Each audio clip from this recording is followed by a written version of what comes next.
to welcome everyone to the latest great installment of the Westside Planning Committee meeting. It is November 8th, 2016, shortly after 5 p.m. and we are meeting in the city conference room. We will begin with a roll call. You want to start us off, Louise? Louise Jorgensen. Phil Rash. Brian Maxfield. Dave Connect. Shannon Ellsworth. Terry Gerber. Bill Holterstrom. Cliff Strachan. Dave Hardy. Hey, Van Buren. Beth Alligan. Bill Pepperoni. Gary Bennington. David Walter. Scott Bowles. Let's continue around the room, just grab everyone. Alan Prince. Diane Taylor. Becky Bogdan. Craig Jacobson. Great. Ovation Homes. Okay, well, welcome all of you to the committee meeting. Just a reminder that this is being recorded.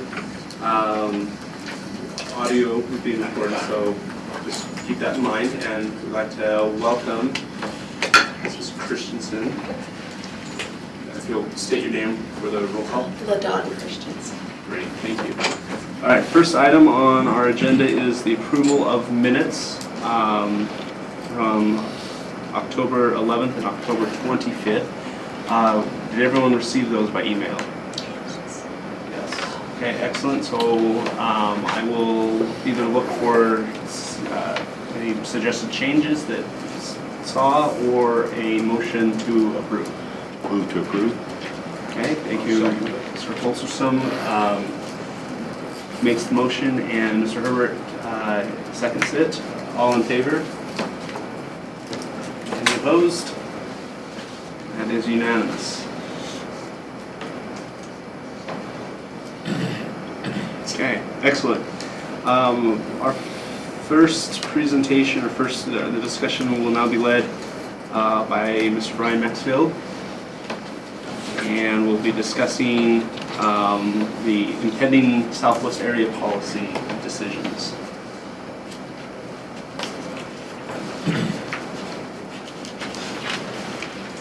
Good afternoon. We mentioned some of these, I think, a month ago or so. Went over and just kind of highlighted them, but didn't really have them spelled out in this way.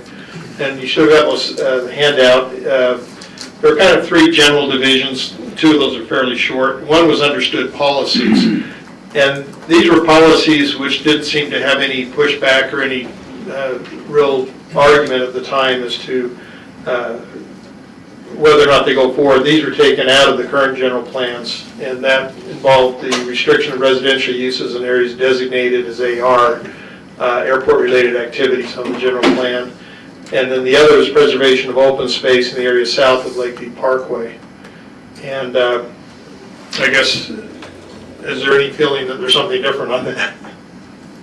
I would just add that I'm hearing from some people that still own property south of the Parkway that they would like to continue with their cattle or whatever agricultural uses, and that they're facing impediments because not just because their property might have been cut in half, but maybe they're cut off from the water supply for their cattle, and that one of them implied that there was water next door on city property, but it was not available, that they couldn't go over there and take advantage of that. And so I'm just wondering if there are those that want to continue with agricultural uses in that area, how can we help them to do so? Yeah, and this certainly doesn't preclude that. In fact, that was the assumption they would do agricultural uses there. I just have to defer to engineering. I'm not sure, what resulted on the water and the other cutoffs. There isn't, I don't think, a city water supply per se, but there would be. No, these are other kinds of other irrigation wells or. Wells, okay. They don't have the quick answer to that. When you say understood policies, what does that mean? Does that mean that there's nothing stated yet, is there? They're in the general plan already. But did we have Lakeview Parkway in the general plan? It was a West Side Connector. It was called the West Side Connector, and we always have determined, because of where it's at, the south of in the general plan, that's what it states. Right, if you look through the neighborhood policies from Lakewood and Sunset especially, it talked about that kind of an idea. But my understanding is that we've come into this, everything's on the table. If the committee came together and said, you know what, this we thought that this is an understood policy, but we want to question that, we want to investigate it, we can do that. But if the committee looks at this and no one has any objections, that we just agree that these are things that we all agree with, then we can move on. We don't have to spend time on it. And so I guess maybe now that might, and I think that was your question actually, Right. just a minute ago. Everybody agree? Yeah, does everyone agree? Is there any heartburn over just extending these two principles?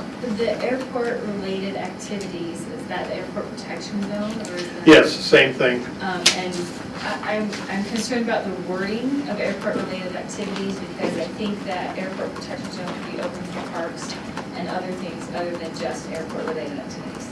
Yeah, and that's the wording in the current general plan, so again, it's open, if that's a great point. If it's not really giving the impression of what you want to have happen there, then that could certainly take place.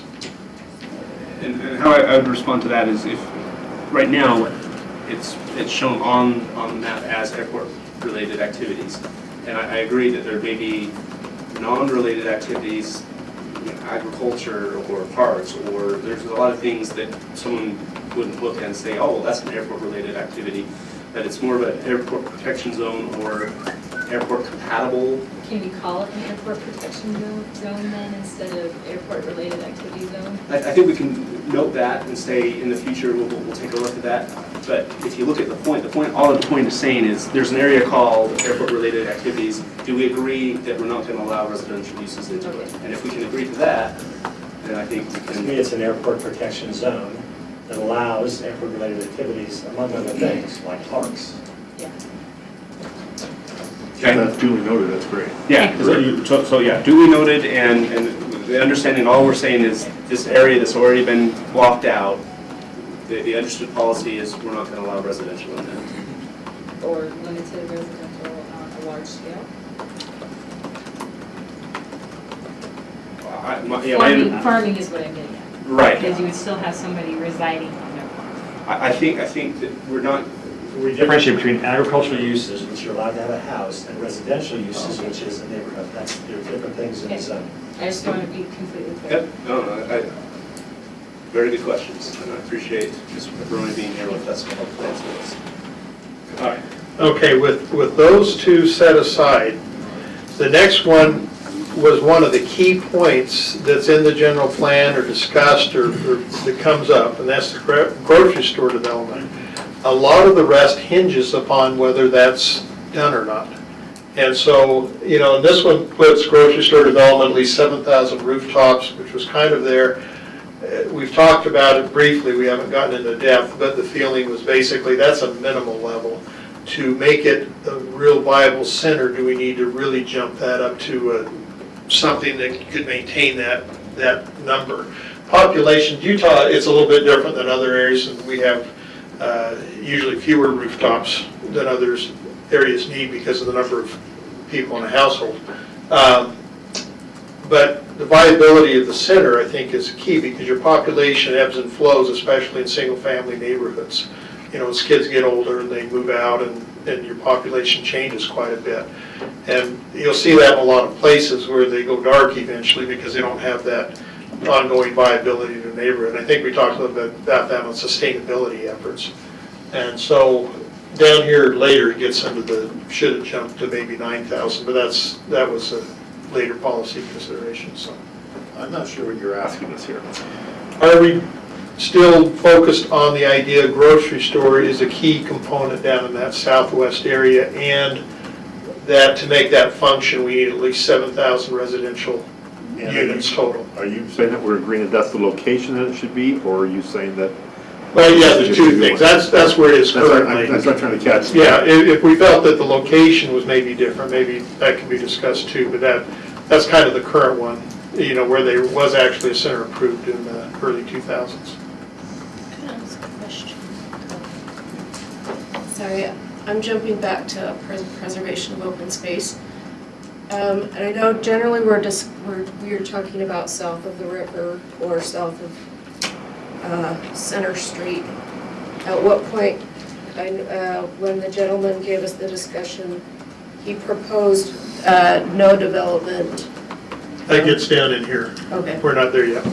so Yeah, this is just south of Lakeview Parkway. This doesn't deal with any other areas right now. So we're not talking west of the continued Lakeview Parkway, Right. is what you're saying? Right.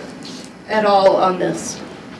Not on this first part. Okay. Eventually, we'll get to it when we get down to this part. Can I ask, Ms. Christensen, if, I didn't, others caught it a lot faster than I did. Would you finish your question? I wasn't sure what the question Yeah, was. so the gentleman, Dave, what's his name? Dave? They came in and talked about agricultural preservation.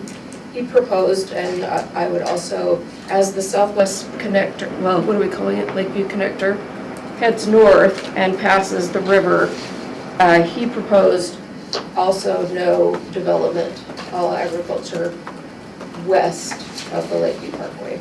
So I didn't know where that would fit in, I guess we'll talk about Yeah, that. that comes right here.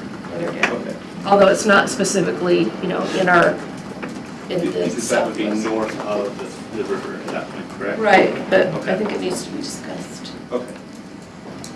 Yeah, this basically south of Lakeview Parkway up to the airport is Okay. really what this differentiation is. Okay. And I have a kind of somewhat a similar question. When we talk 5,000 to 7,000 rooftops, is that in our area of study, everything It's pretty much south or west of the freeway. And So south it of the goes river, out to Lakeview. and south of the river, or south? Oh, yeah, south of the river, north of the river, everything west of the freeway. So that's. That would be within the market area for that. Okay. Center Street, Geneva. Okay, so 5 to 7 includes the Lakeview. Lakeview. Right. Okay, okay. That's good to know. We all have a map in front of you packets. So we can just use to get a sense of what's there. Do we know currently how many rooftops we expect north of the river? Yes, that's on my spreadsheet. Okay. Do you want me to pull it up and I can, does that help now Or or? ballpark? I have to look at it. And the figures I've got actually include all approved lots up to this point, including Broadview Shores and everything else that's been approved north, and the same with everything that's been approved south. Okay. I'll see if I can look that up while you, Okay. go on. The question I had is, I'm going back to this number here, the 5 to 7, is that also north of the river, including the Broadview Shores then? Yes, So it's yeah, north, it's everything. it's everything. Everything west of the freeway. It'll come up, I guess, yeah, if we can pull that up later, you'll kind of see it more exactly when we put the existing rooftops. That spreadsheet? If you wanted, well, let's wait till we get down to this one, if that's okay. Dave, for planning this high level, should we leave out a specific location for potential commercial, even though we've got a zone on the ground, I understand that. But for a discussion at this high level, to me, the question should be, do we want commercial on the west side? yeah, I fully agree with that. Right now, I know there's burning questions that people have about dikes or about water outside of the parkway and things like that. But yeah, if we can stay to really high policies like, do we want to enable a grocery store on somewhere in West Provo? Let's keep to those really high level things. And So we changed that point that says Geneva Center, is that what? Yeah. Just leave that floating, I guess, for now. Okay, do we want to go to the next one now? Do we have, is one of the maps available? You want GIS Or do you want me to do the air map? Like the GIS one.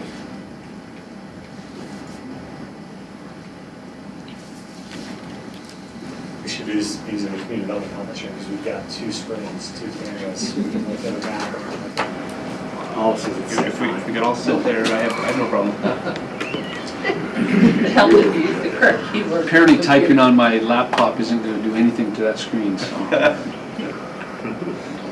Again, we're not trying to settle all of the details. I think, like Bill said, more of a global look at it. The first question's the where, when, and how of the ag preservation. If we're, well, I guess the first question's if. That's something that should be looked at. Then it gets into the where would that be, at what point does it all occur, and then how does it occur? And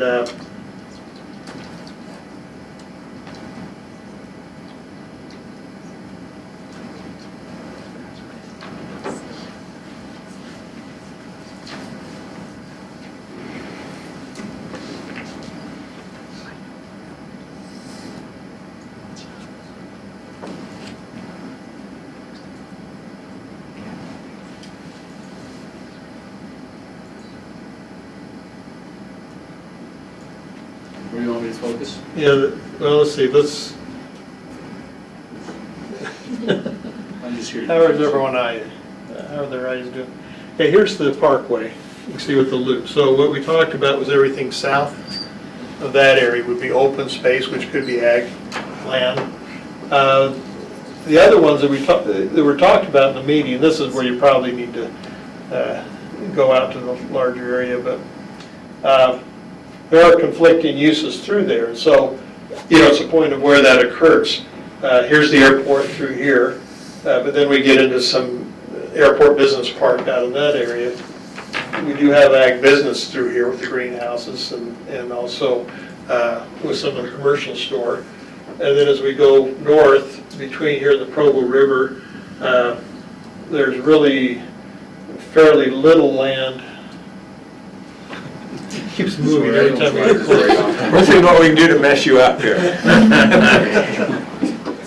This dotted line's the parkway.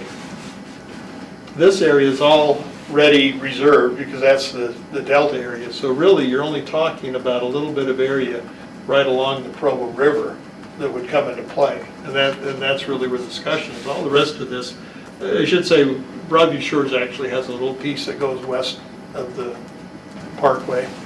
But other than that, it's really right down here along both sides of the river. I think in this one, we're not saying that, you would ever force anybody out that's got a viable ag business there.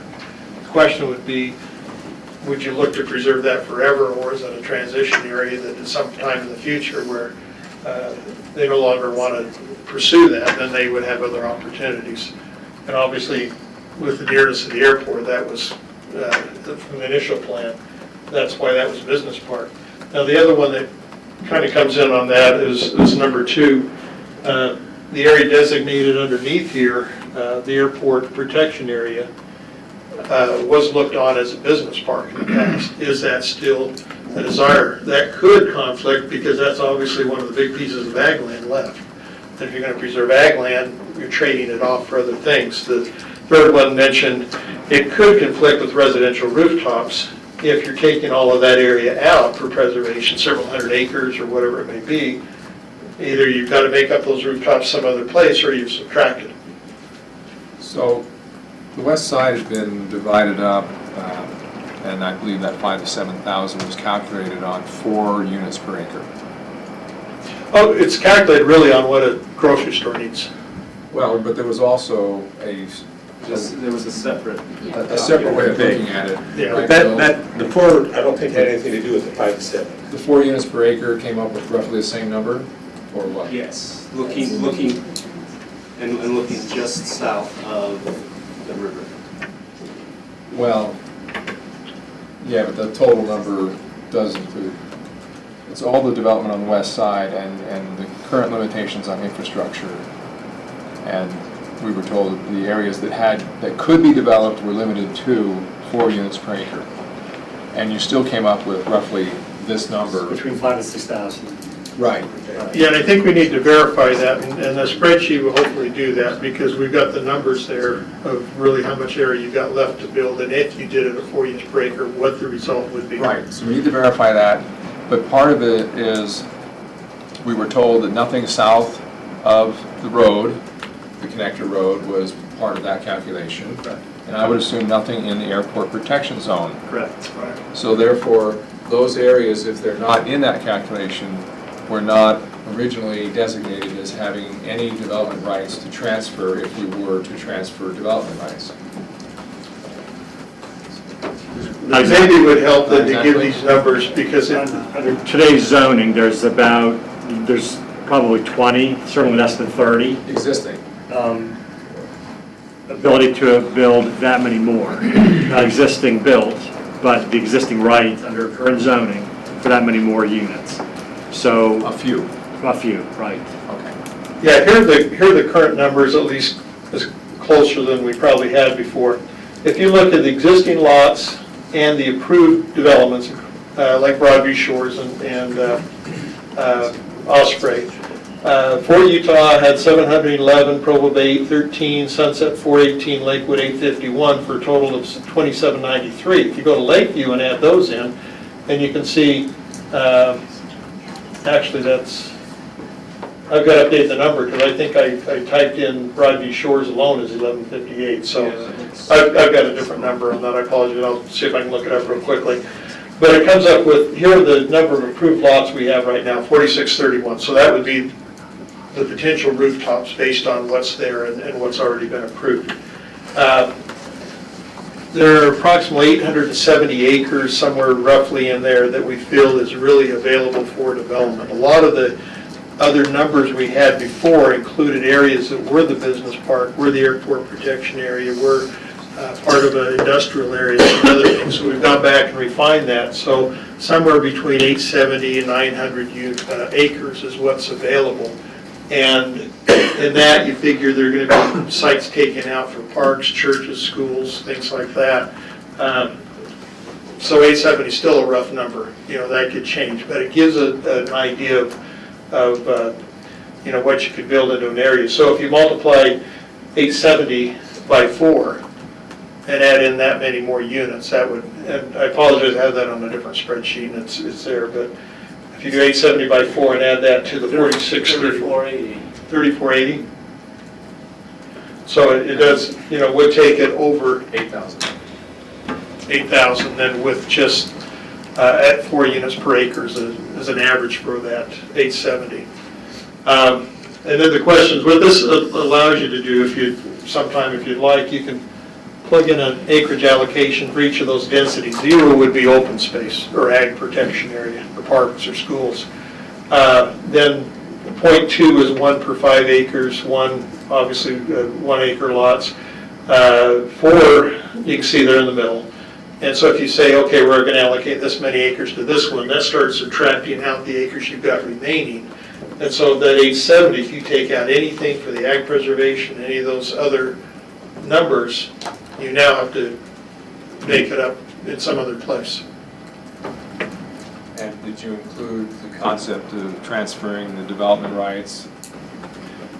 Yes, that'd be understood, like if you took it off of the ag land, you would still have 0 on the ag land, but you could make it up on another piece, yes. And then the goal would be, obviously, as you get down, if you went to the 7,000 total, this will calculate out, and if you went to the, again, I've got to fix something there, because something did come out, I apologize, because those numbers are obvious, the existing numbers. Oh, that's needed, so that's subtracting the 7,000 minus that number, that's where that is, okay. But I'll update that, because that Lakeview North's obviously off. I think they were 2,300 or something, I'll look it up on my sheets. So does that give you a little better idea as we talk about maybe a little closer number? So Lakeview, you think is, instead of 18, is 23?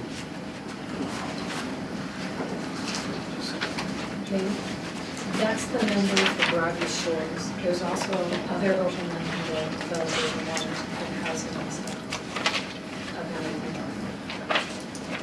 Yeah, so the 870 acres is just south of Bow River? That was my assumption. No, that's the area up north too. Area south of Provo River, you got about 700 acres. And area north, you got about 130. So that's what's left after you take out the already developed or the already approved. Right. On the whole. High school sites, other things that way. So that is both north and south. That whole area is about 870 to 900.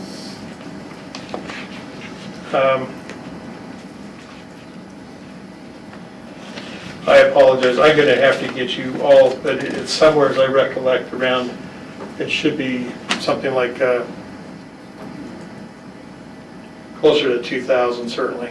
For Lakeview North? For Lakeview North, yeah, because that's just Broadview Shores. So that plus the 8,100 would push it more to 9,000 total if we developed it. If you average, yeah, the 4 units per acre, right? So that's significant. So it may be, yeah. Because that 9,000 was the higher number for the grocery store.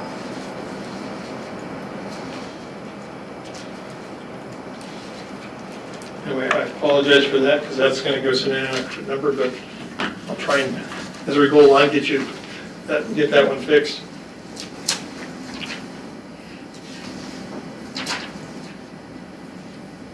I'm Okay. just recreating the table you had in this other document you sent, just so you don't need it, I won't do it. Anyway, so floodplain, other things, well, floodplain would be the other one. Policy decisions, whether you can allow building in the floodplain or not.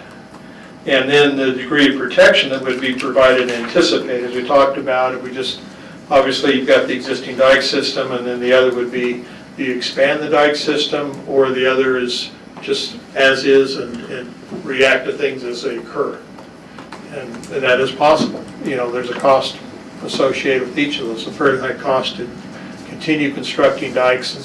As you know, the Corps of Engineers that we talked about doesn't recognize that as a pure dike.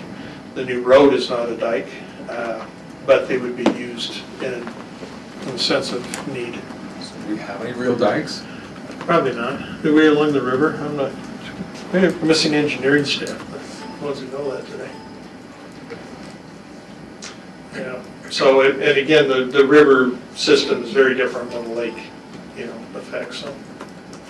The good news is we have, it's not like a spring runoff that you have back in the Midwest with flooding rivers. You can see the river or the lake coming up, and it can kind of be reacted to, although you can take your time doing it, but it's not an overnight sensation.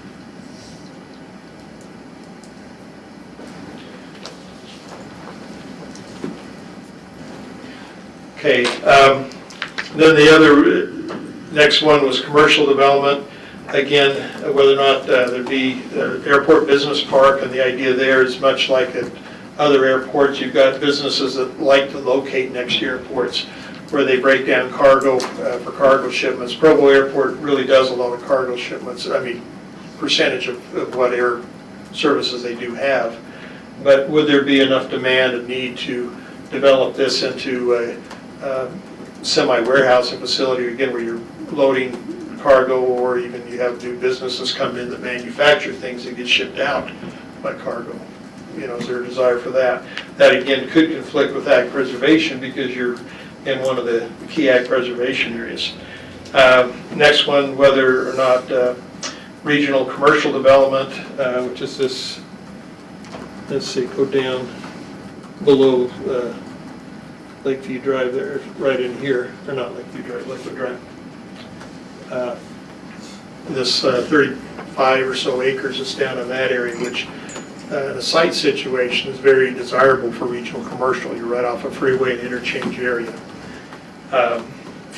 The grocery store development, if there were, again, the need to go to 7,000 or 9,000 rooftops for the desire, I should say, or something, and that's a viability issue.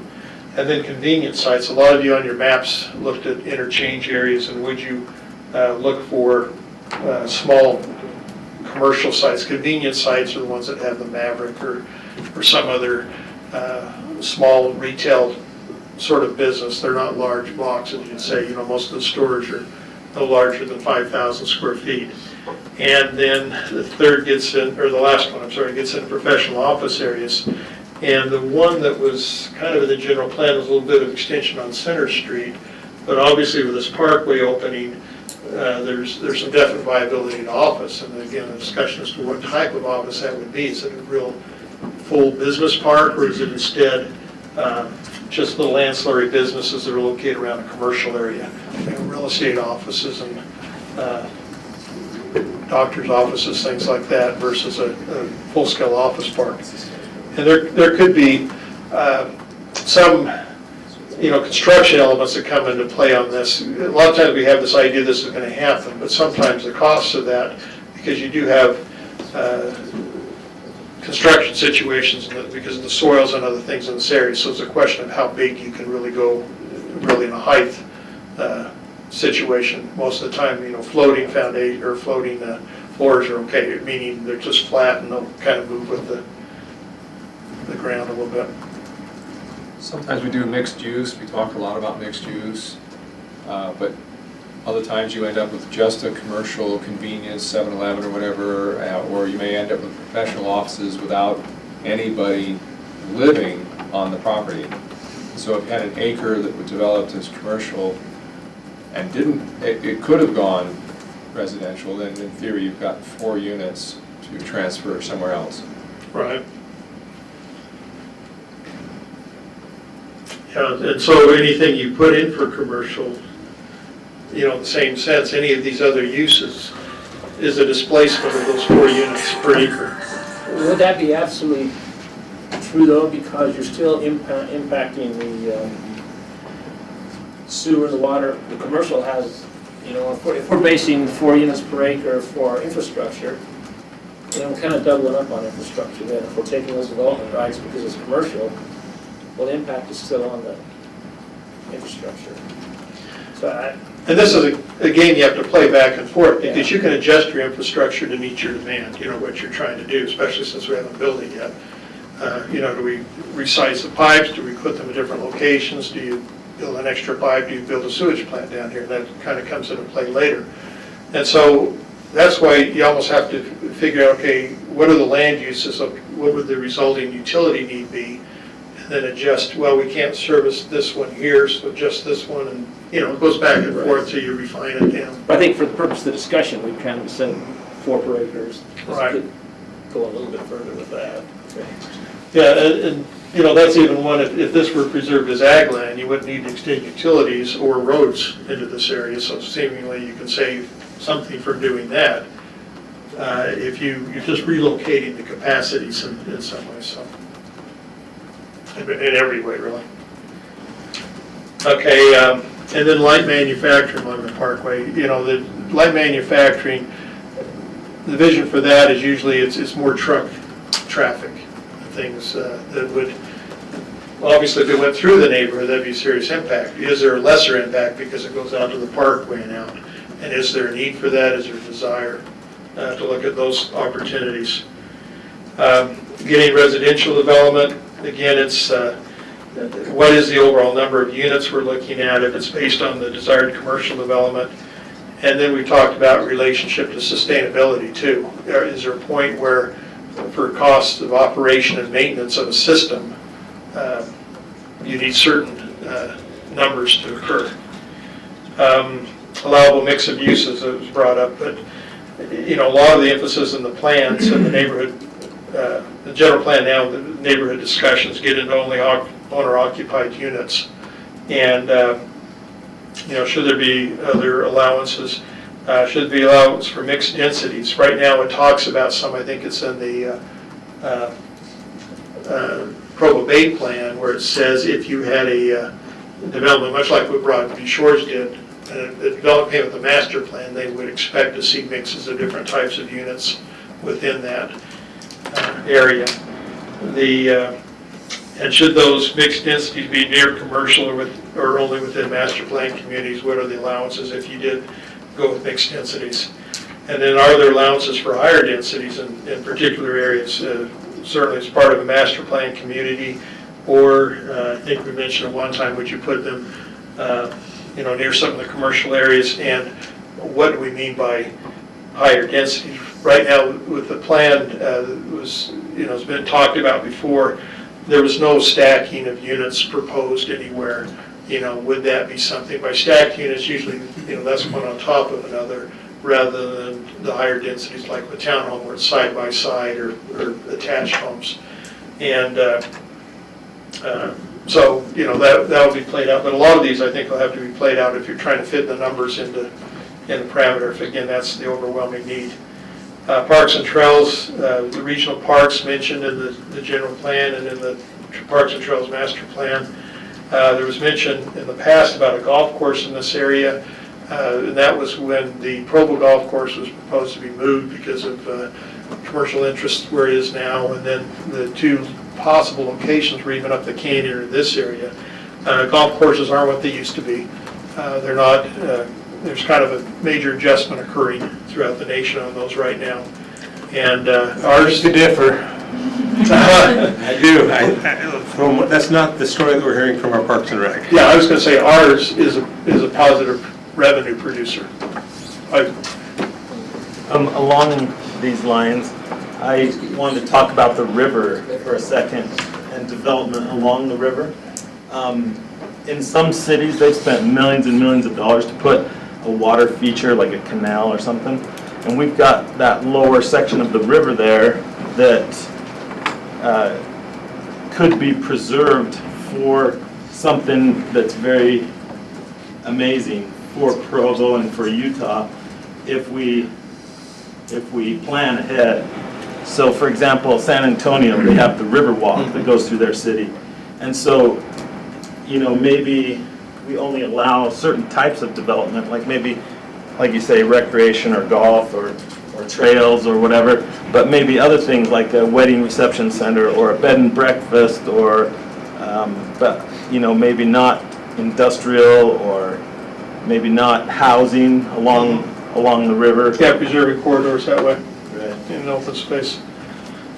Yeah, and there are, you know, we've looked at that even more extensively along the river to even have whitewater areas or something like that if we could.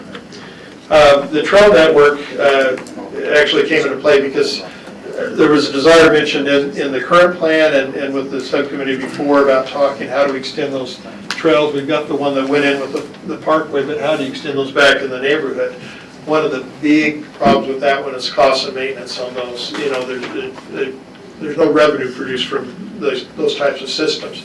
Certainly, as areas develop, it may be that we get trails built into the developments and other ways are put in. But there was kind of a flag put up, you know, Parks and Recreation, I think, on the budget, you know, what that would entail and staffing and everything else. So even though it sounds great and everything else, it was always a note of caution, like, let's get a real bang for the buck, you know, as we look at some of those things. And then utilities, the big one that kind of came into play was, is there a new wastewater treatment facility somewhere in this area, which kind of changes a lot of the dynamic, and then gets back into that utility trade-off, you know, meeting the needs we would have. And then and from the utilities, setting up improvement schedules for extension of the services, which responsibilities would be the developers, which would be the cities, to put systems in. And does that, you know, result in improvement districts, bonding, other issues that kind of play? A lot of those, again, there's some which the council obviously going to have to decide is the budgetary measures and you know, what do they maybe start for future areas. Where'd you like to go now, Dave? That was very helpful. So that was a bit of a kind of shotgun of, you know, throwing out the issues that we may need to discuss. Did anyone have questions on that bulleted list or thoughts that they were burning to? So these are all, from what I understand, in the general plan. No, they were general plan and the committee kind of saying here are things that need to be That we want addressed. to look at. Yeah, a lot of them are really, I think anybody could come up with, but it's not supposed to be inclusive either. There are things that aren't thought of here and aren't mentioned. You know, the intent was to, you know, what else would there be, you know?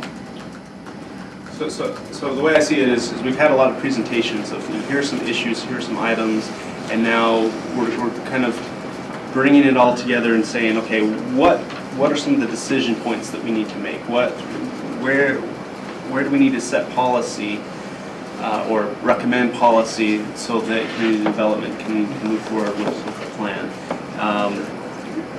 The very first ones are the ones that were most assumed consensus, and I think we've agreed that the first two definitely are consensus. We didn't ask, but that third one might be something that we can all say, yes, this is something that we're looking for. And then the rest of the list is broader about these are some of the things we need to make some decisions on. Anyone else? So this is, I'm equating this to what we do with the DRT. when we first started the design for the bus rapid transit system, we said we wanted all the parking, we wanted all the trees, we wanted all the sidewalks, we wanted all the walking, we wanted it all. Now go do it. Is that what you're telling us here? We want all these things, now go do it? I think I don't think we've even said that, hey, we want bike lanes and 16-foot sidewalks, and I don't think we've even got to that point, but I think this is more of a list of, we should consider cycling, we should consider pedestrians, this is just something. So this is to consider, but now, these are, are they want list, or is it, or do we have to start? I just worry, I start looking at this, and I start seeing so many conflicting things on this list, that as we choose one, it automatically crosses off the other. In many areas. I think once we, I agree that a lot of this is interrelated, and once we start saying, okay, hey, this is a priority for us, then we have to look at, okay, what are the consequences, and is this a high enough priority that we're willing to lower, what we're gonna get in these areas? So, it seems to me, part of the reason we brought Brian in to walk us through this was, these are the policy areas. I think to some degree you could have it all, but not all in the same location, obviously, right? So where do you want it? If you looked at the homework we sent on sometime last week, Wednesday or Thursday, we sent you a draft of the Southwest Area Plan that stalled last year. You get a sense of the complexity by going through that this needs to cover. And in that plan, you get into various segments of the city by neighborhood, Sunset, Fort Utah, et cetera, et cetera. And there's some specifics that you go into those areas. That's partly where you need to be able to get in there. So my question for you, Brian, is kind of is there an order to going through this, or do we just pick off one at a time? Because obviously there are some trade-offs, and are there some priorities in terms of our decision-making that then has implications to future decision-making that we need to get off the table early? This represents, I guess, what I felt was the order. If you went down here, how, decisions, because I felt like if you make this affects the others, and the end result is what's your residential. Really, you take out all the other pieces. Now you have it left, and you're trying to match a rooftop count with what you have left. And that's kind of one of those last components you would look at. So in terms of the committee working its way through, are we best then to just generally schedule things and presentations and discussions and just knock off each one of these bullets in order over the next several weeks? Yes, and I wouldn't freeze them out even if you did that. It's almost like adopting something in concept. Yeah, we're good with that, but later down the road you may think, oh, let's go back and adjust here and there. So if that's okay, I'm just thinking you're making a fairly strong decision, but not an ultimate decision. Yeah, because I can see this committee, this committee loves to come here every other Tuesday, but I think ultimately we want to try and figure out how we can then focus and get through this. For me, it'd be helpful to have 3 or 4 or 5 straw men, just rough. To me, this is so abstract that we all read these things and it means something different for each of us. And it's fascinating data, it's a nice little wish list, etc. But to me, if I had 3 or 4 people, 3 or 4 or 5, 3 or 4 different ideas saying, here's 3 or 4 ideas on this, then you start saying, I like this, I don't like this. To me, that would get us better thing. I just feel like this is such a hard list to go through, and it means something different to all of us. I think one place we can start is the open city hall. If you look at the maps and the conglomerate of what people have put on the maps, you have areas where right at Lakeview Parkway and the freeway, a lot of people said commercial is okay there, as long as certain requirements are met. So I think in that case, with the public input with the open city hall, you get an idea of where people want to see things. Like manufacturing or light commercial is pushed out towards the airport, open preservation south of the parkway, even maybe some wetland airport. So I think there's an idea there that we can build on. And I guess for me, I'm thinking of having 2 or 3 at least, like different directions of how we could go. I look at some of these folks who have spent careers and done all these classes to learn By the way, if you do this, by the way, the impact is that we just sent, this grocery store just sent another X thousands of cars speeding past your house kind of stuff. I would just love it if we're able to at some point get just, not just one, but maybe 2 or 3 different trade-offs that emphasize, if we're ranking of these priorities, here's our priorities, this one emphasizes this one, this is that, just, and then use that as a straw man. Not even voting which one we want, we're just using that as a straw man. It'd be a lot easier for me to, because this is so abstract from me. That I'll be your it's- straw man, draw it out right now for you.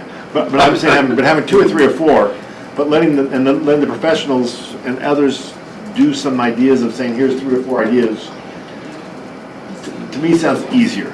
And that was the intent. There are 5 scenarios that the plan tried to develop, but a lot of it is still based on the policies that we tried to develop. We needed something narrowed down, because if you do ag preservation, that takes it a totally different direction than if you don't, for instance. If you do other What things, Bill's, we're happy to is do he, whatever. what I'm hearing him say is we present, if we want, we start off with an ag preservation, and then build around that, and then we go off with another section and build around that. Is Yeah, that- have 3 or 4 or 5, whatever number it is to take, and then say, okay, now, what's the common ground here, what is, but to me, we're all trying to turn ourselves into planners, which I'm probably not that. I chose not that career, but I still. Smart decision. Thank you, Bill. But I still have an opinion on how and where I want to live.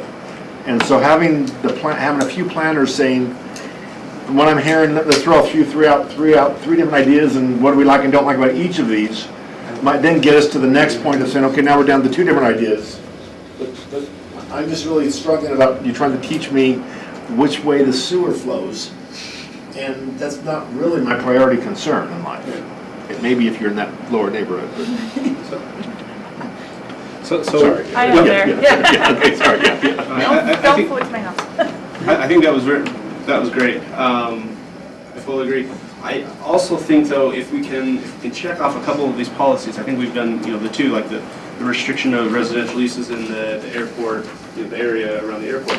If we all agree on that, then we don't have to create straw men that might include that. If we all agree that we're not going to allow any like residential development south of everything that needs to be open space south of the Lakeview Parkway, that eliminates. And some of these are pretty clear. I think some of these are, I think there is broader consensus on some of these. I was really hoping by the end of tonight, we might have another agreement, and I have to say, Mr. Maxwell kind of threw me a curveball. I had received an analysis of the buildable area in our target area south of the river, but it did include the airport protection zone, but this analysis I had was a total of 1,375 developable acres. And that even includes a 25% discount based on, you need roads and things to go in there. And multiplying that by the 4 units to the acre, that's 5,800 units.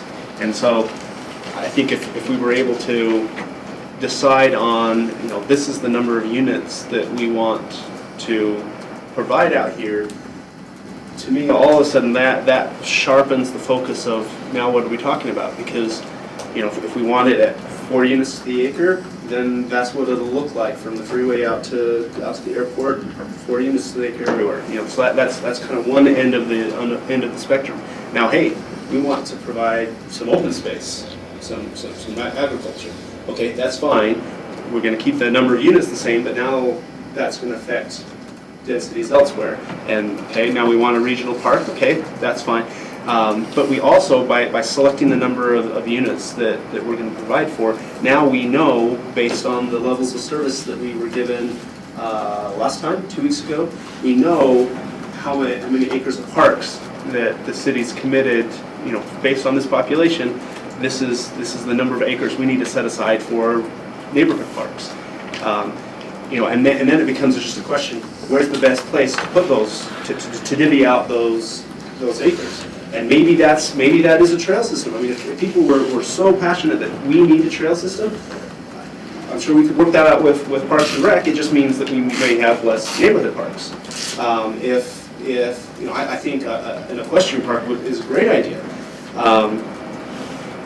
But that's going to take away from the number of acres for neighborhood parks or for a different regional park. And so now we can start saying, okay, here's wish list, here's something on my wish list, but if we do that, then we can't do some of this other stuff. Which is why I was saying that we can start with 3 or 4 plans out there, which almost illustrates those trade-offs. Yeah. That'd be easier for my simple mind. Yes. Joe would be on the brightest mind of the block, so Well, I need it simple, but we got. well, and that's exactly it. I mean, using this table, and by the way, we do have the number now, it's 12,047 in Lakeview North, so you can see both of them are pretty equal, north of the river and south of the river.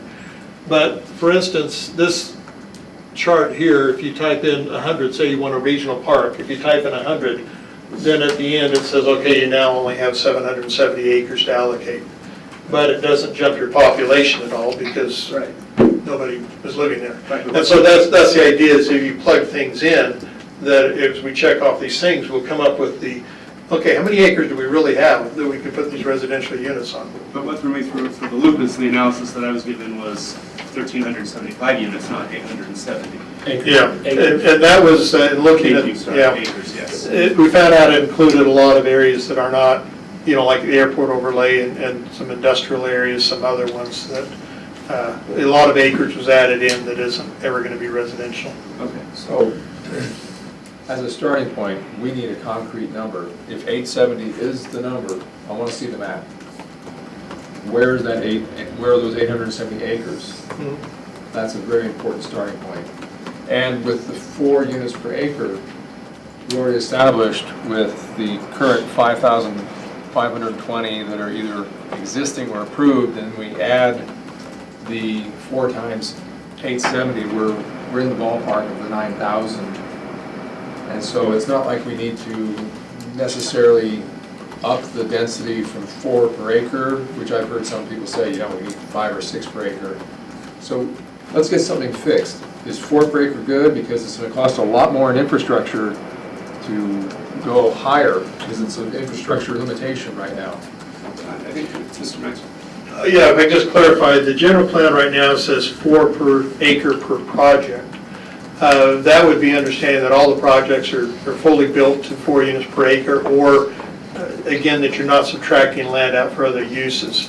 And one of the scenarios that was there was, should it jump from 4 units per acre per project to 4 units per acre overall, which I don't know if that's what you're needing, Dave. Well, I'm talking 4 units per acre based on that 870. Yeah. Regardless of how many projects Right, fit in there. and so that's what that scenario dealt with. It said it really should be related to that number still, rather than really per project per se. That, focusing on that particular number, and I understand the rationale, it's pretty much the way Provo is. But as we're seeing this increasing demand for life cycle or lifestyle housing, where people can live in a neighborhood, we're out of college and afford it, move into the house that they want to live in, move into a smaller house when they're old. To me, that's somewhat of a narrowed response to that. Because like where I live up in the bottom of Van Hill, people wish we had some places where the seniors could move to. So, and I understand that's an average. But to me, it still may not be as, give us the creativity we want to give people the lifestyles that people are aspiring for, so people get older a little bit. So I like the simplicity of it, but I'm not sure in today's world whether we don't need a little more flexibility in that number. And that's hopefully what this builds in as you go by mixes of densities and that. I understand the living communities and wanting to grow with the community. There was an interesting post on Facebook the other day where they asked, does the West Side feel alienated from the rest of the city? There were probably about 12 responses. And the answer was yes and no. And most of the people that said yes in some circumstances but no overall, that's how they wanted it. The West Side is looked at as a rural area away from the city, somewhere that kind of like a bedroom community that people can go and not feel like they're stuck in the middle of all of the traffic and everything that's being built up downtown. And I understand mixed use and everything. And I'm not advocating a 5, I'm not advocating that at all. I understand But I'm that. thinking more of a spot or two of little pocket neighborhoods that maybe for some seniors, or maybe talk, I'm more trying to talk about those kinds of things, mixed use that fit into the west side or Yeah, and as long as rural. it I think a lot of people on the west side want to keep that rural feel. And if it can fit into the rural feel and with animal rights along with it and kind of yeah. keep that feeling of it. Sure, but once you get to a 4 houses per acre, it will look like almost everywhere else in Provo. And I'm almost advocating for you to create more flexibility to allow what you're describing. And we talked about, there's been some ideas thrown around about communal farming areas Yeah. or 10-acre blocks of being able to do something like that, of having the houses a little denser but leaving open space and farm space. So I'm not saying that we have to have everybody spread out, they're little squares, but the feeling of the west side is we want to keep that bedroom community type instead of the hustle and bustle downtown. To me, it all depends on the driving principles of your plan. I did a 1,000-acre plan in Saratoga Springs that had everything from 5-acre lots to stacked condos at 20 units to the acre, and everything in between. The overall density was less than 3.5. The reason that was achieved was that there was 25% open space on 1,000 acres, and we took that density off the open space and moved it around. So it depends on the driving principles of the area. I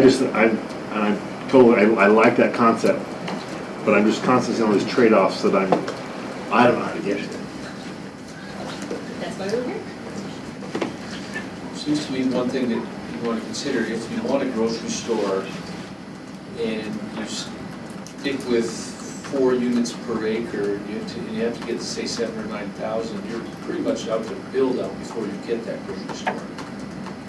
So that's a challenge. You have to look at it in terms of things like your timing and other kind of stuff. That's build out to 10 years. Yeah, well, It could be- In 30 years? Yeah, 30 years. Could be 30 years.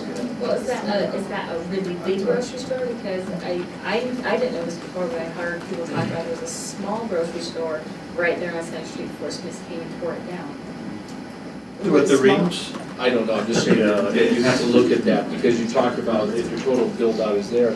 One thing I thought was interesting, looking at this table here, this was some of the respondents from the Open Town Hall, Open City Hall that we just started up. If you look at what they're saying, there seems to be a willingness, at least on some of the respondents, to have some mixed-use residential and things like that. It's looking like there's a willingness to put some of the perhaps higher density away from the existing neighborhoods, but close to some of the newer roads.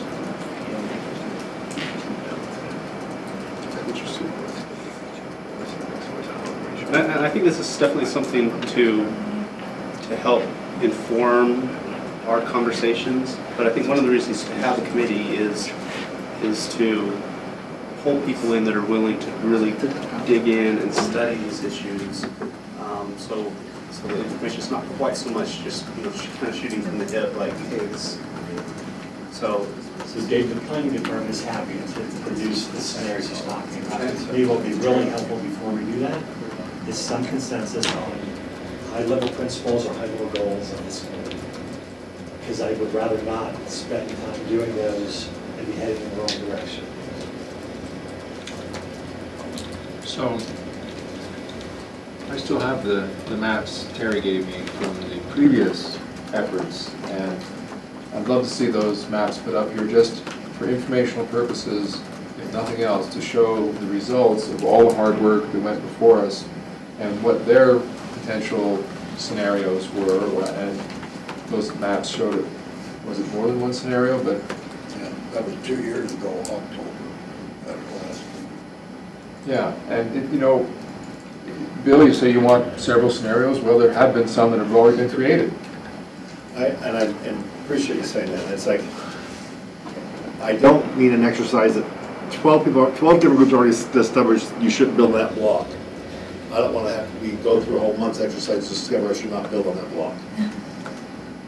Bless you. So Terry, what have you got here? You've got 7 maps? You should have been an engineer. I know, that's why.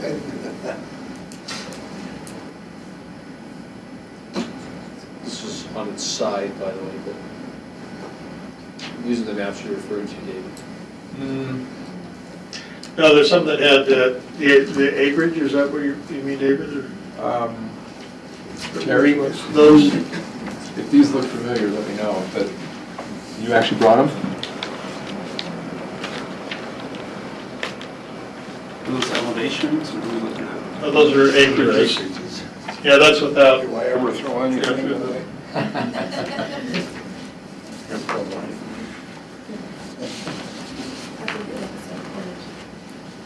Yeah, so I don't think you've got these to show, I'm not looking at the right ones. There's different documents here. they're in the old south, not the 60%, they're in a different draft of the plan. Some of them, I think, may even still be in there, but I'm not. They're not old enough to be with my birth certificate, but they are. Yeah, a lot of we tried to update in different formats for the plans, so most of them are still there.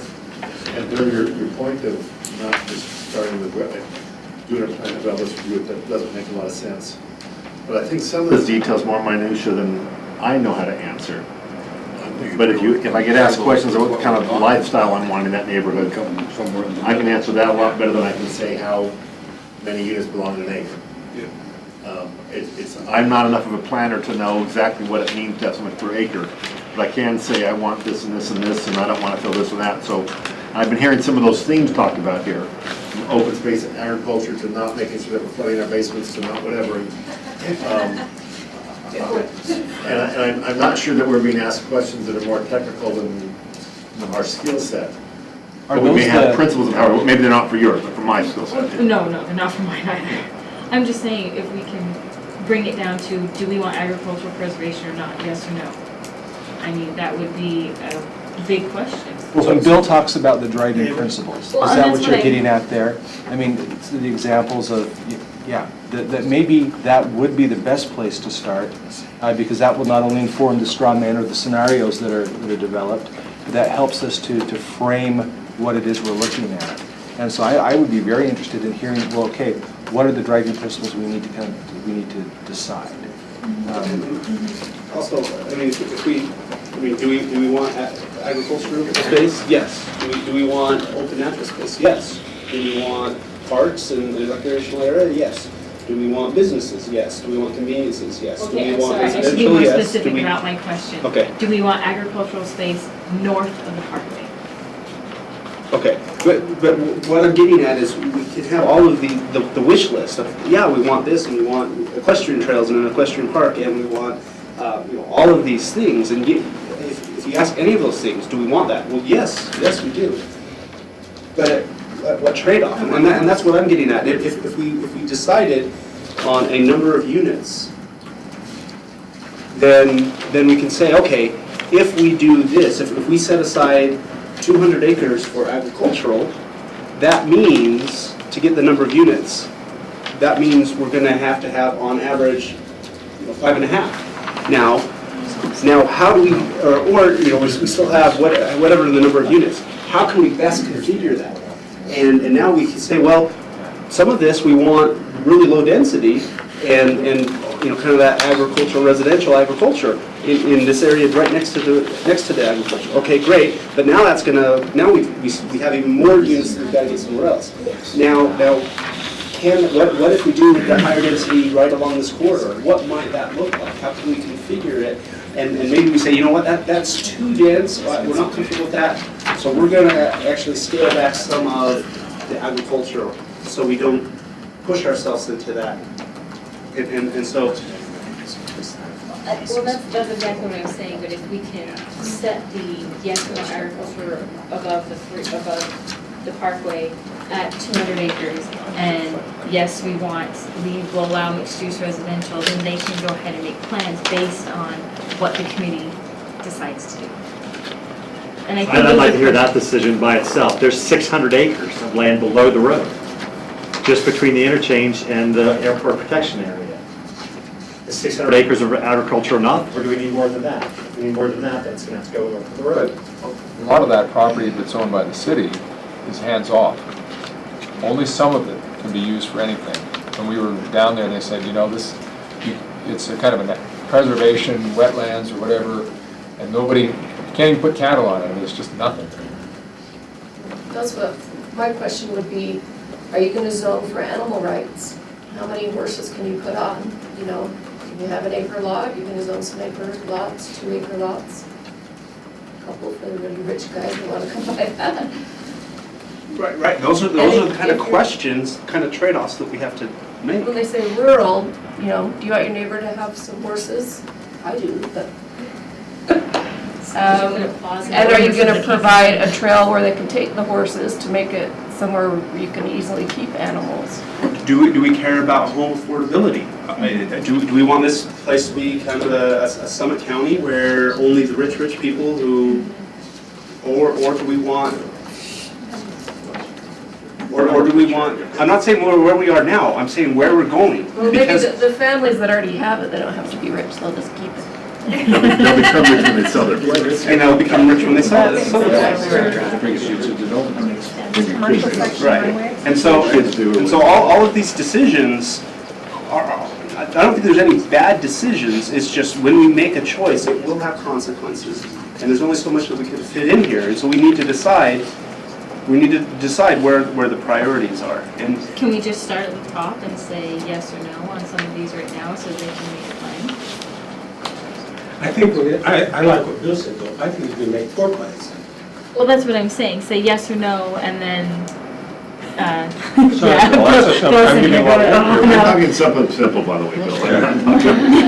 Well, that's what I'm saying, like, with the, like you said, he would like to know, ag preservation, do we want it north of the parkway, and how much? I personally think it's up to the people who own the property, whether they want to preserve their land or not. That's. yeah, fully agree, when we're talking about this vision and zoning or whatever, that does not push anyone off. This is just saying, only If if you they only choose. have designated areas that are sending areas and receiving areas, and someone outside of those areas.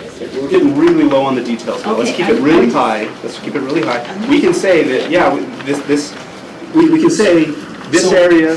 What are those driving principles? Bill, you have an idea in mind of what you need to move forward. What would be some examples of these driving principles that we would need to come to terms with?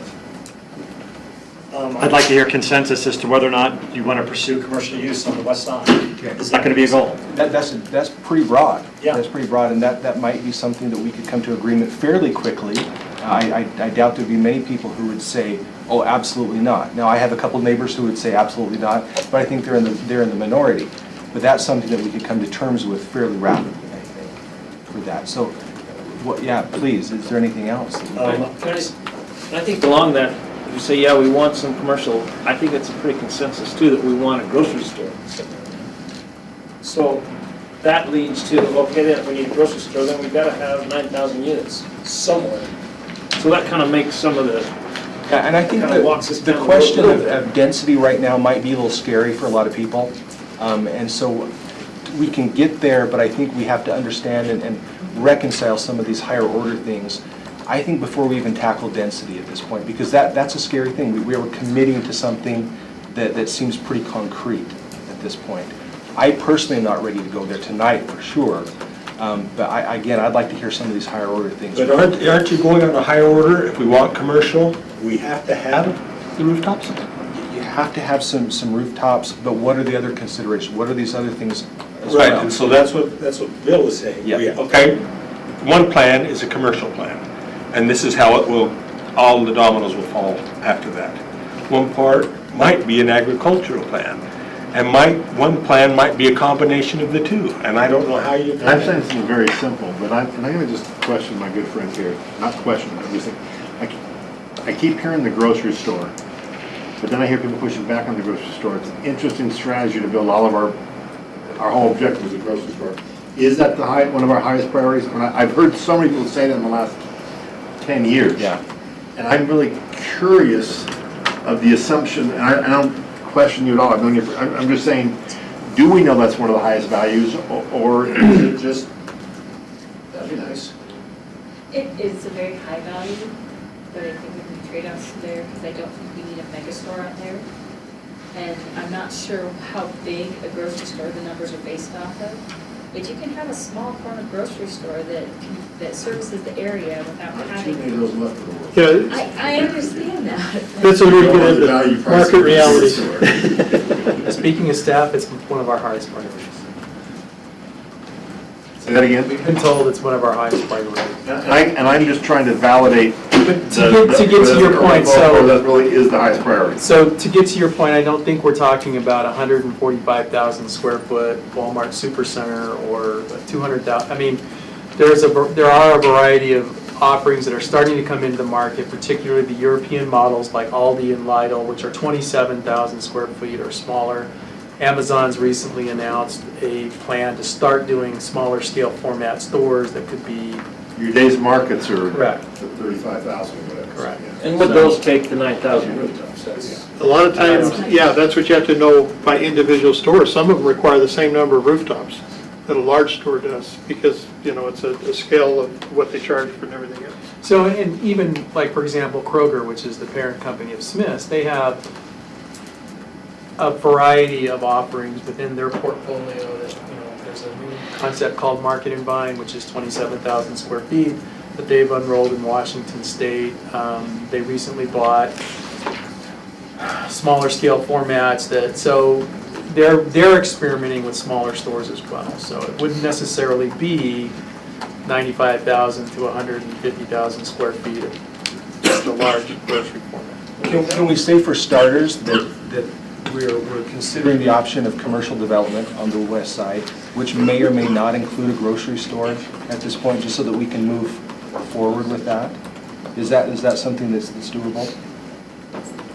That was my question, so we're going to actually would somehow narrow the 10 or 12 questions that we need to ask. If we can narrow this list of 80 questions that we have down to 12 or 14 that I can understand, and then maybe even show me, this is what we mean by this, and this is what we, if we were saying, you know, like you see here in Daybreak, or like you see here, but I just, that way we're more talking, something that we can relate to. So we are about 10 minutes away, 15 minutes away from when we need to break. Can I make one Yeah, last please. comment on that? Haven't had the opportunity to be neighborhood chair for 10 years. I hear frequently, when are we going to get a store on the west side of the freeway? They said that we want to go to a grocery store, we have to go to the other side of town. And you look around, we don't have any stores on the west side. Unfortunately or unfortunately, I live down in the Lakewood neighborhood. I've been there since 1978. And so I get to hear all these things and people move on and whatever. And it is somewhat of a priority. A number of years ago, when they were going to build the Smiths on Center Street and Geneva Road on the corner, and then they backed out. They said there are not enough rooftops down in this area to build a Smiths, so they chose not to build. And so I look at that and I hear parks, the parks that we have west of the freeway, they call them parks are misnomers. Somehow because there's no pavilions, no barbecue places, no playgrounds for the kids. They're just labeled parks. And so those are the two issues that I hear frequently. So those are city services that get paid for out of property taxes, out of sales taxes, and those are some of the trade-offs. You know, why would we possibly put airport-related office, you know, and stuff down by the airport? Well, in part to fund things like amenities at our parks. So, part of planning is thinking of the final outcome, and we have to pay the bills in Provo. You have to provide the services for all the people who want to live here. If you don't collect enough sales tax, you will never be able to provide the services. Our biggest sales tax leakage right now is in grocery stores. People going outside of Provo to buy stuff. So that having a grocery store on the west side, while it may not be what everybody wants, financially, we have to do that. Otherwise, people will continue on the west side to buy things in Orem and Springville or wherever, and we will not be able to maintain our quality of life and put the pavilions into the book parks that are missing because we don't have the money. By the same token, the lower density you develop, so 2 half-acre lots to 5-acre lots, the more the city's going to subsidize that development for the rest of its life. So just understand that's part of that trade-off. Well, yeah, and I would say that if you swap that density and create a Boulders, then you're spending a lot of money in that high density that you don't spend in the other with the police work. So there's a trade-off. I'm good with having a variety of housing as long as we don't create something that is. There's one of my goals. Does this group agree that a variety of housing is acceptable? Yes, That's great, so I'm gonna write that one down. Yeah. You got one written. Now go back, Tim. I was saying, I think there's agreement, there's open space, which includes agriculture. How big of open space is the debate, but there's absolute agreement that people want open space. Great, are you willing to allow developers to transfer their density off the open space in order to get the open space? Are you willing to do that? Yes is the answer, okay. Bill's got my number. I think it's important to recognize too that if you're gonna get, you wanna get a grocery store, say on Center Street or other things, is that a lot of times when you come to commercial, and Scott could probably tell you better than I can, but when you're dealing with some of the commercial aspects, is that there's a sense of synergy if you could have kind of a commercial center in the area. And a place where people can not only go to the grocery store, but they can go down and get pizza, or they can go get a place to sit down and have, you know, a soda or something where they can go in and haircut, interact. And so you almost have to, if you want to have some of that sales tax revenue, you've got to create a place where people are going to want to go. A little neighborhood grocery area, a little neighborhood shopping, a place where you can walk around and enjoy. You're going to have to, you need to think about that in terms of, because if you only have one grocery store and nothing else around it that attracts people to come in, that grocery store is not going to do as well. And those grocery stores, a lot of places where you see them set up, you'll see that there are other little shopping areas right next door, and often within the same structure. So I think you need to think about that, because you can have a core area and have a great, wonderful ambiance that people will want to go to without having to cross the freeway or cross underneath that traffic to go into Provo, where they may not want to always go. So you have a place that feels like your own in that part of the community. And Cliff, you identified one of the areas that's mentioned, the general plan, and identity for that area, that's a gathering place, as they refer to it, but something that attracts people, is a fun place to Because go I've been visit. hearing peripherally to this committee, I've been hearing things about people wanting walkable communities and places to go and stuff, and I can tell you that, you know, like when I moved from my current home into my next community, that's what I'm looking for. I'm looking for, maybe personally, I'm looking for, my kids are almost all grown up, but I'm looking for a place where I can move that has places I can walk to. I can go out for a quick dine or whatever without having to go to all the, you know, the restaurant equivalent to big box stores. You know, I want to go to places where I can enjoy an evening out without having to travel a long way. That's why I'm starting to see the conflicts. And so this is what we need 4 or 5 renditions is what we can do.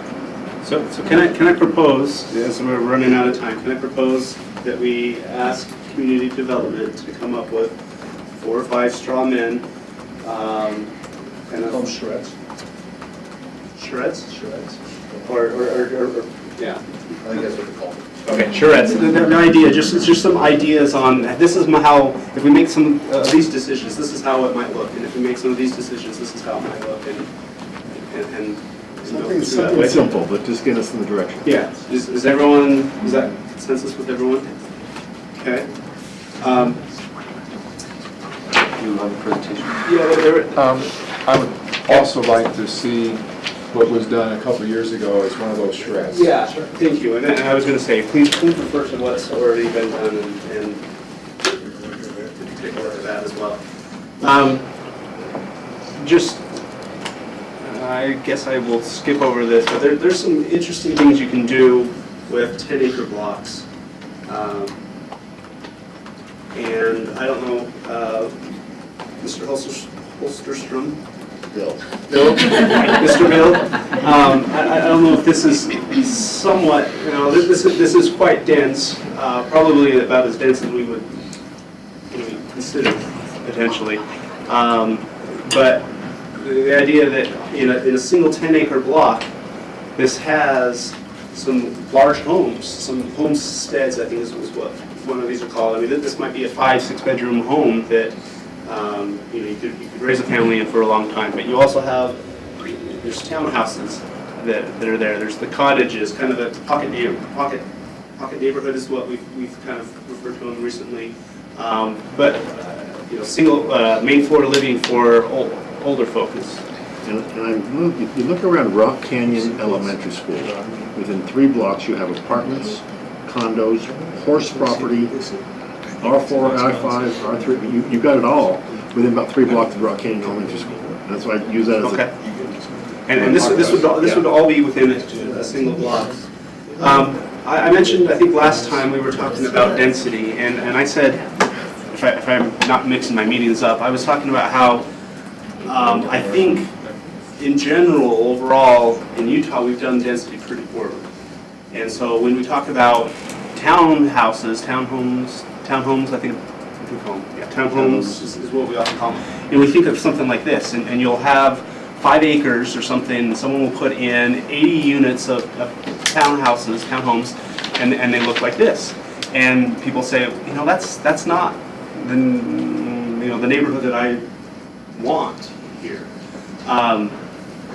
And I guess where I was going with this is if we decide to have a lot of open space, if we decide to have some of those regional parks and agriculture, and yet we're still trying to maintain those number of units, this may be the direction that we're pushed towards. And I hope that we can see that most people would laugh if you say high density like this, because this was still considered low density compared to many places. But if this is what you're thinking of, I can understand the reaction against it.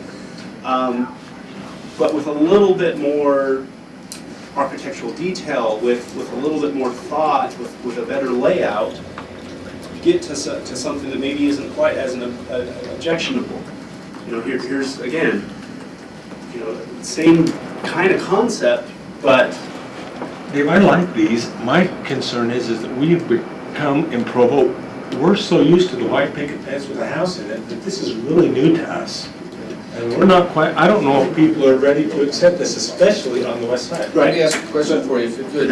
How many of you have been to how many of you have actually driven through Daybreak up in South Jordan? So there is a mixed variety of housing. You've got the townhomes, you've got the single family, you've got some apartments. This thing just kind of does its own thing. okay. But if you go through there, one of the things you look at is if you pay attention, you start realizing just how much open space they have in that area, and parks and trails and shopping areas down the central core. That's the kind of thing you can do in this new area and still maintain the feel that you have. And I can tell you in South Jordan, when people are looking for a home, Daybreak is selling far faster than the rest of the places that have the traditional style of homes. And I know people that I've known people, I've been in that area for a number of years, but I know people that live there, when they go to move, they move a couple neighborhoods away within Daybreak because they can go to that different style of housing they want, and they can stay close to their families and things like that. And I keep hearing that in Provo, that's what we want. But we do have some lack of things. But you have an opportunity with that 870 acres. You don't have to develop the whole thing. You can preserve agriculture, and you can have density trade-off. But if you're visionary about what you want out there, you can have all these things that you're trying to explain. Yeah, let me just finish up with this. So I think this looks a little bit better, but some may just say, well, hey, that's just because this is older, and older looks classier or whatever. But here's a newer, here's a newer development. And you can see that townhomes don't necessarily need to be only 2 or 3 bedrooms. They can be larger as well. And the idea, so the thought is, you could have something across the spectrum. I'm looking at the far end of the spectrum of what the density might be, and by having something like this on a main corridor where you've got your transportation options on that corridor, this might be something that allows for things to be very open in other parts of the neighborhood and still reach the same number of units. We could go quite rural in some areas if we're willing to go to something that may be more dense in certain stretches. And I guess the point I was trying to make is just because density doesn't necessarily need to mean be ugly. Density doesn't necessarily mean that it doesn't feel like a neighborhood. Something like this, again, just lining the main corridor and next to kind of that commercial center might make a lot of sense and will open up options for us to do other things in other parts of Westbrook. And it has to do with the grocery store again, and yeah, it's gonna be a hot topic. I think we're getting in the mindset that we have to have 9,000 units out there to get a grocery store, and I don't think that's true, because Smith's just built another store in, was it Springville? And they didn't have that many units out there. And the comparable unit, there were as many units here on the west side of Provo, we just didn't have the income to support it. And that's why they built out there. So I don't think this 9,000 units is a hard, fast number we have to stay for. So I think that's probably one of the questions we may want to answer, set that point, because I think once that point is set, because without that number of if we have less rooftops than that, the number of acres of parks that we can have will drop down, and all of these other things will drop as well. The other part of that equation is your income and your disposable income, because with higher density like townhomes and apartments, you're not going to have a higher income out there. And so you're not going to have as much disposable income out there either. And if we go to that mixed type stuff, you might have, there are mixed housing types But throughout. again, it's a trade-off though, Yeah, no because someone question. who has a high income is not going to want to live next to townhomes, and that's kind of the honest truth. Or fairly high in town. Or hardness. That's absolutely false. All right, so we have hit the magic hour of 6:30. We have a few presentations that we're scheduling for next time, and we will have community developments charrettes for us to look at next time. Did anyone have the opportunity to go through some of those homework assignments that were given to the stakeholders group? Awesome, thank you, Beth. A couple other hands, a couple bewildered looks. You mean just reading the thing you sent us? No, Going through smart towns? Strong towns? Strong towns, the curbside chat, the agricultural toolbox, the transportation plan. Just go back through your emails for last week, and you'll have two different emails that'll have a bunch of things to look at. So take a look at that. Is there homework to read something? Read it. Read it. Read and watch that stuff. Okay, beautiful. Yeah, we don't need to. All right, I guess I'm looking for a motion to adjourn. Any seconds? Second. All in favor? All right, take care, everyone.